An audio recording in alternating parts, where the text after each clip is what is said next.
things, that there's really not an excuse for us to not succeed, right? Don't you think? Yes. I feel that way. So with that said, we want to learn a little bit more about Beverly Johnson as the entrepreneur.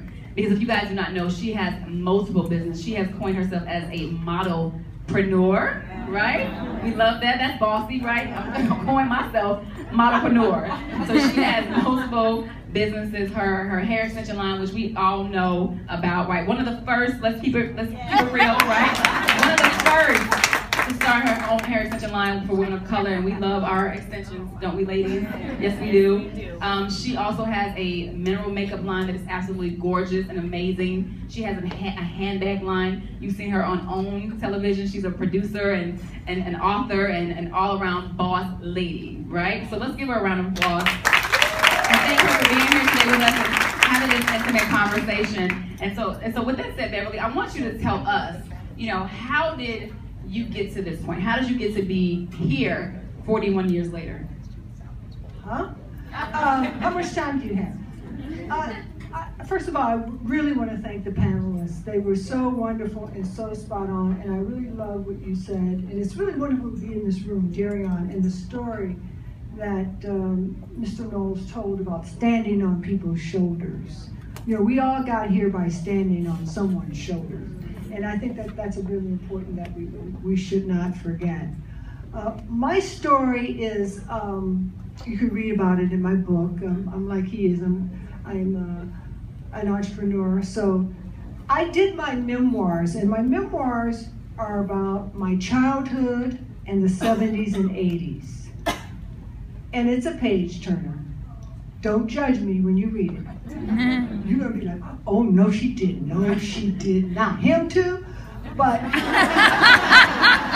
my lady, your girl is scandalous. But I tell you, I was very candid and forthcoming because I said if I'm gonna do a memoir, I'm gonna do a memoir. I'm gonna lay it out. I'm gonna be truthful, and I dedicated it to my mother. My mother has Alzheimer's, and I know I'm getting off the subject here because you're going to bring me back. But my mother has Alzheimer's, and I don't know if I would have done the book if she hadn't developed this disease, because there's just some things that I just didn't want my mom to know that I had to go through to get to where I am now. I always say I got here because of all of the failures, and I just kept going. I'm here on a leap of faith. I've had many careers, and I'm the master of reinvention. When they said you could only be a model 5 or 6 years, I said, no, the money's too good. I will be staying around, okay? You can't drag me out of here. So you have to constantly reinvent yourself, and I understood that every day, you cannot rest on your laurels, what you did yesterday. Every day you start at zero. You start at ground level, and it's a new day. And what are you going to do today? And so I've understood that about my career. So as the first African American to be on the cover of Vogue magazine, starting off, my father was a steel laborer, my mother was a nurse. I was very much into going to college. Everyone went to college, and I'm the only one that didn't graduate in my family or siblings. But I knew that when I had that opportunity, and my father was making $75 a week, and there was a chance to be a model and make $75 an hour, standing there with your hands on your hip, honey, I think I should do that.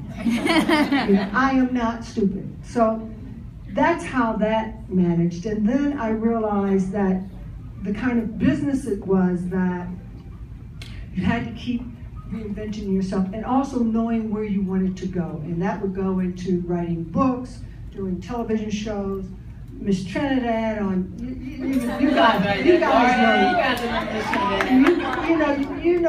know the history. But I think that really what I want to say, I really said it in my memoirs. And see, most people think they know me, but you don't know me. You don't know my story. You don't know my life. You don't know my struggles. I mean, I've talked a lot about anorexia. I've talked a lot about losing custody of my daughter. I talked a lot about depression. But there's some things in that book that I never really had the opportunity to talk because I have a way of just running off at the mouth and telling everything. My brother would say, do you have to tell everybody everything all the time? You know, but that's just me. I'm an open book. And I feel that I'm very happy. The book took a couple of years to write. I started to write it in 2013, and it took a couple of years to write. I had a really amazing woman by the name of Allison Samuels who wrote the First Lady's book, Michelle Obama's book, What Would Michelle Obama Do? She was a journalist, so she really worked very quickly. And I was really able to tell my story to this woman. And one of the things that's happened to me in one of those reinventions is that it has to take more than just hawking products for me now. I realized that I really needed a purpose in life. And coming to this event is a purpose for me. It's a time for me to connect women of like minds that are entrepreneurs like I have, that have the same problems I have, that have elder parents, that they're gonna have to take care of the kids. You know, I have 3 grandchildren. And so now my life is layered in the sense that my businesses have a cause to them. It's just not about the money, although I am here to accumulate wealth, no doubt about that. But there is a cause behind that accumulation of wealth. And I love Dorinda because we do ignore the financial aspect of our lives, and that is just the key. I mean, it's freedom. Money is freedom. And we really, it's scary to look at. I'm just as guilty as anyone else. You don't even want to look at what the bank, your checking account has in there because you know you were wrong, but you've got to be conscious. You've got to be conscious all the time. And I feel, and I don't want to start talking, I feel that as women sometimes we can become unconscious because we have so many things to do. We got the house and the kids and the thing and the man and our parents, and we're unbelievable beings. I mean, we really are.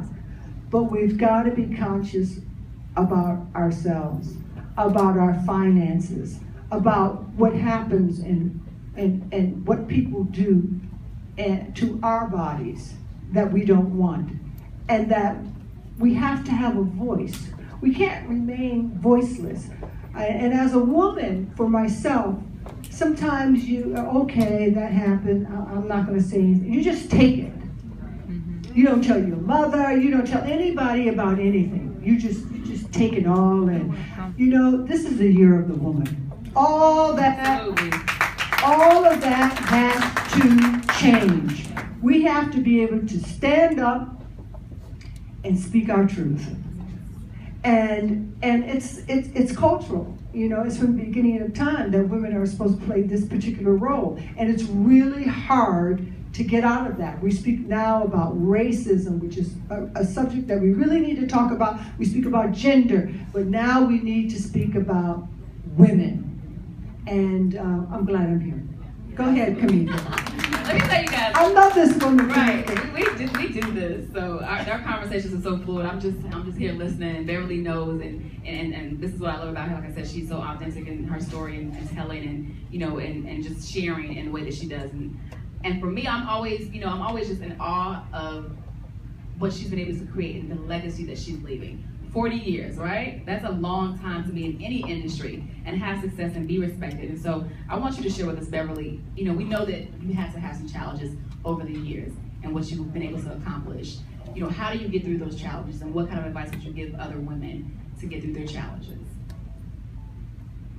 Well, I don't think anybody gets out of here without having challenges. I really don't. I think that, depending on what the challenge is, will depend on, who you are as a person. I feel that I'm like everybody else. You know, I get afraid. You know, I can get fear, but I realize that there's no faith if I have fear. So, you know, I have to constantly keep that in check. So, I feel that one thing that I try to do is really what all the other women on the panel did. I try to find out what I don't know. I don't know everything.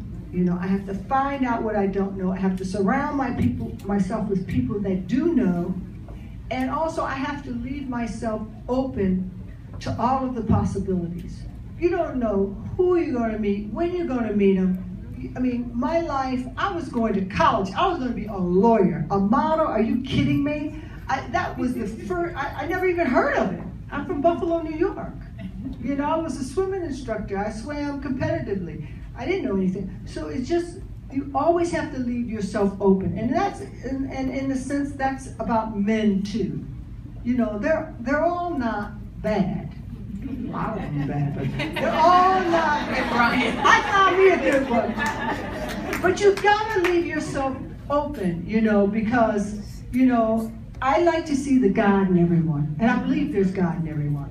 And I like not to, you know, live my life, if I can, without judgment. You know, when I meet someone or they're dressed a certain way.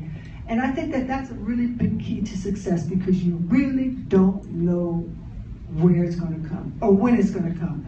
You just have to be open to it.